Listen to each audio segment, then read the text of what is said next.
Question 3. Question 3a asks us to use the triangle ABC to write cosine theta in terms of x. Now, the question is relating to a subject called trigonometry, and we're going to be using trigonometry in order to calculate cosine theta in terms of x, and that is what the question is requiring us to do. Now, the question is only 1 mark, so it shouldn't be all that too difficult. However, there are a few things that can throw us.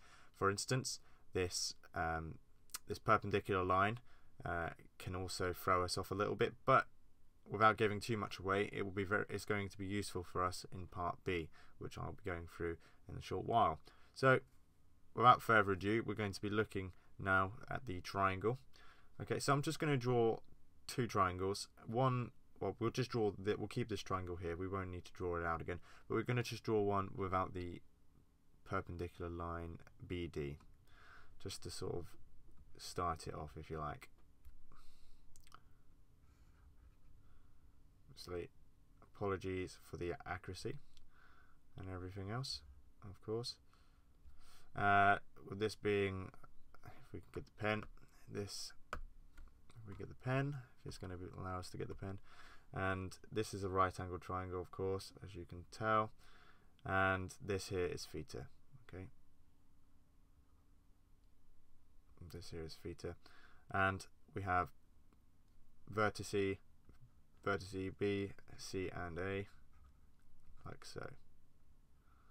Okay, so it looks exactly alike to this triangle here, apart from we've just gotten rid of a few details. And I can sometimes, what I do recommend this sometimes to use another sketch, if you like, of what the exam paper has given you. It just can help sometimes with understanding what it is you need to be doing, etc. And now we need to be looking at finding cosine theta in terms of x. So we've got our sketch, and we're now looking at the mathematical part. So looking at previous trigonometry lessons, we found that the cosine of theta, or any angle, theta just happens to be what we're using in this case, is equal to, when we're dealing with right angle triangles, this only applies, the adjacent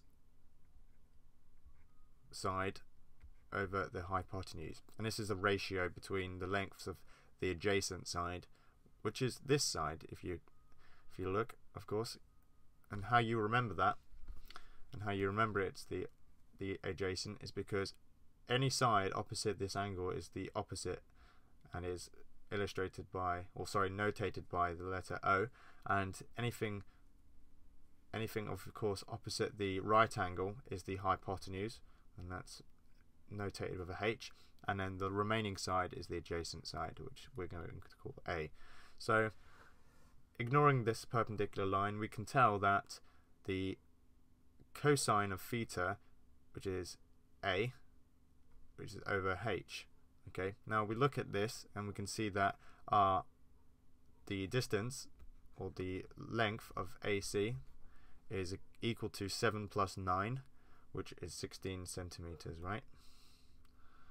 And then we have the side AB, which is the equivalent length of x centimeters. Okay, now substituting our 2 values into here, we will have we have AB, which is x, over the hypotenuse, which is 16, and this is equivalent to our cosine of theta, and this is correct. And you will get the 1 mark for just explaining this, and you won't get a mark for drawing this triangle here. This was just something I like to do to explain, and using the fact that these are the values that you need to use. Fantastic. So we're going to now look at part B of the question. Looking at part B of question 3, we are asked to write another expression for cosine theta in terms of x, or otherwise work out the value of x. Okay, so let's concentrate on the first section by writing another expression for cosine theta in terms of x.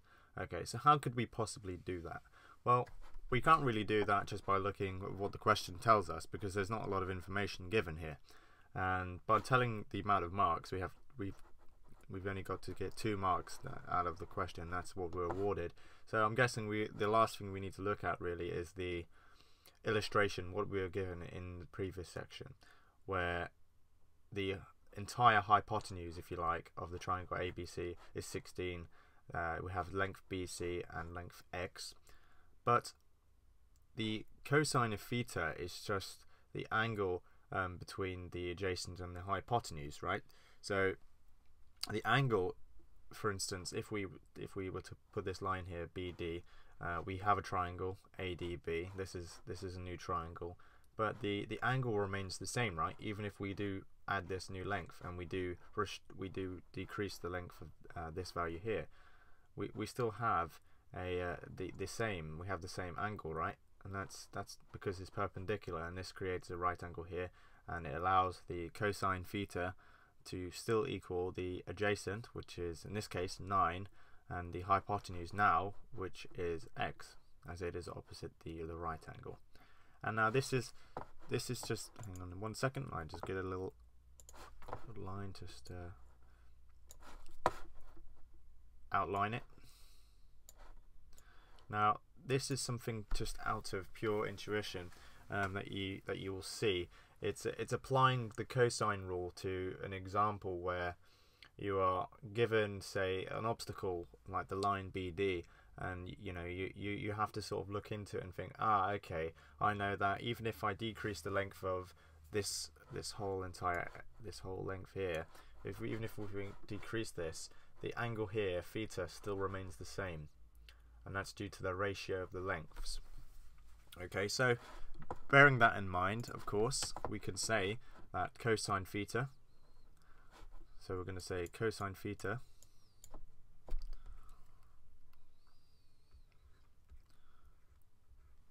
is equal to the adjacent, which is 9 in this case, over the hypotenuse, which is x, right?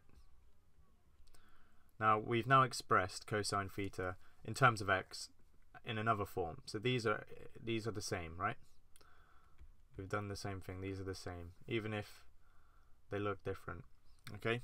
So now the rest of the question says to work out the value of x. Well, we can't just do this by looking at the cosine theta. We need to use the fact that these two values here are equivalent. So we'll write that down here. So 9 over x is equivalent to 9 over x is equivalent to x over 16, and this is true for these two values. And now what we need to do is find the value of x. So what I would do in this case is cross multiply, so multiply both by 16, so we can multiply both by 16. I have my little calculator with me. We have 144, which is quite a convenient number actually. 144 over x is equal to x, and then we need to multiply by x both sides, which will give us 144 is equal to x squared. Now 144 it can be squared, and when you square root 144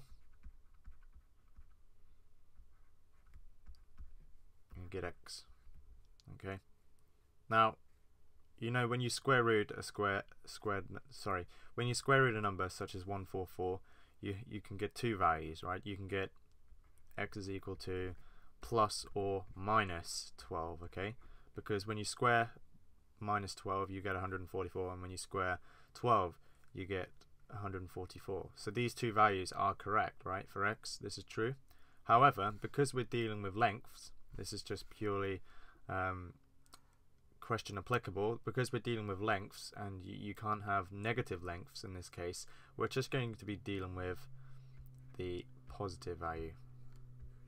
Oh, hang on 1 second. Oh, the pen is working. So therefore x is not equal to minus 12, and that's how we express not equal to minus 12. Of course, you won't get any extra marks for just writing this. This is just purely something for your understanding. So x is equal to 12, and that should be correct. See you in the next question, guys.